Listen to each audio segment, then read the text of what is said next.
राज्यों के बाद अब नजरें लोकसभा चुनाव पर हैं। 2024 के लोकसभा चुनाव को लेकर पहला ओपिनियन पोल आ गया है। इस ओपिनियन पोल में सत्ताधारी राष्ट्रीय जनतांत्रिक गठबंधन और विपक्षी इंडिया गठबंधन में से किसे कितनी सीटें मिलने का अनुमान है वो लगाया गया है। आइए जानते हैं किस राज्य में किसको कितनी सीटें मिलने वाली हैं। अगर हम केरल की बात करें तो केरल में कुल टोटल सीट 20 है, जिनमें से एनडीए को 4, इंडिया को 15 और अदर के खाते में 1 जाने वाली है। अगर हम तेलंगाना की बात करें तो तेलंगाना में कुल टोटल सीट 17 हैं, जिनमें से एनडीए को 3, इंडिया को 13 और अदर के खाते में 1 जाने वाला है। अगर हम असम की बात करें, जी हाँ, तो असम में भी कुल टोटल सीट 14 हैं, जिनमें से एनडीए को 5, इंडिया को 9 और अन्य के खाते में 0 रहने वाला है। अगर हम झारखंड की बात करें तो झारखंड में भी कुल टोटल सीट 14 हैं, जिनमें से एनडीए को 3, इंडिया को 10 और अन्य के खाते में 1 ही रहेगा। जी हाँ, अगर हम पंजाब की बात करें तो पंजाब में भी कुल टोटल सीट 13 हैं, जिनमें से एनडीए को 4, इंडिया को 8, अन्य के खातों में 1 रहने वाला है।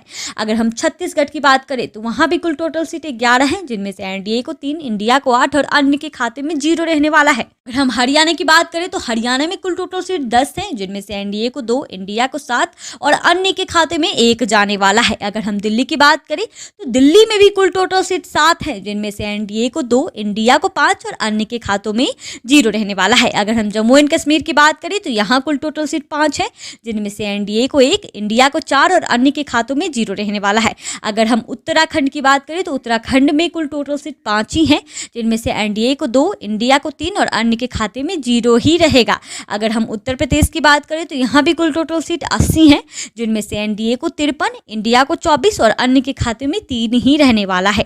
अगर हम महाराष्ट्र की बात करें तो महाराष्ट्र में कुल टोटल सीट 48 है, जिनमें से एनडीए को 14, इंडिया को 32 और अन्य के खाते में 2 रहने वाला है। अगर हम बिहार की बात करें तो बिहार में भी कुल टोटल सीट 40 है, जिनमें से एनडीए को 6, इंडिया को 22 और अन्य के खातों में 2 रहने वाला है। अगर हम आंध्र प्रदेश की बात करें तो आंध्र प्रदेश में कुल टोटल सीट 25 है, जिनमें से एनडीए को 8, इंडिया को 16 और अन्य के खातों में 1 रहने वाला है।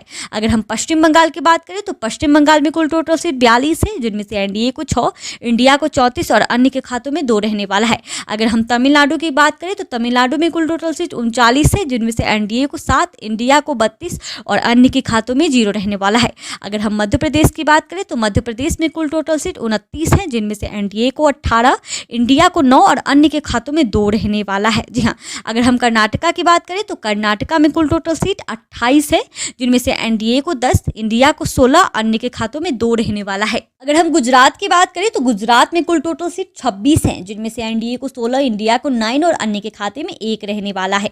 अगर हम राजस्थान की बात करें तो जी हाँ, राजस्थान में कुल टोटल सीट 25 है, जिनमें से एनडीए को 15, इंडिया को 8 और अन्य के खातों में 2 जाने वाला है। अगर हम उड़ीसा की बात करें तो उड़ीसा राज्य में कुल टोटल सीट 21 है, जिनमें से एनडीए को 7, इंडिया को 14 और अन्य के खातों में 0 ही रहेगा।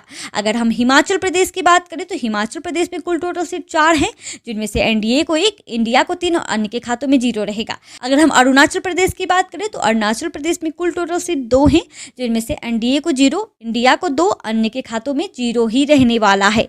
अगर हम गोवा की बात करें तो गोवा में कुल टोटल सीट 2 ही हैं, जिनमें से एनडीए को 1, इंडिया को भी 1, अन्य के खातों में 0 ही रहने वाला है वहाँ भी।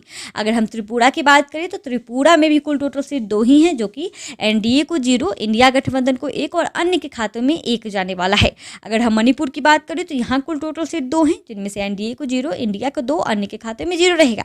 अगर हम मेघालय की बात करें तो यहाँ कुल टोटल सीट 2 ही हैं, जिनमें से एनडीए को भी 1, इंडिया को भी 1, अन्य के खातों में यहाँ 0 रहने वाला है। अगर हम अंडमान निकोबार की बात करें तो अंडमान निकोबार में कुल टोटल सीट 1 ही है, जिनमें से जो एनडीए है उनको 0, इंडिया गठबंधन को 1 और अन्य के खातों में भी यहाँ 0 ही रहने वाला है।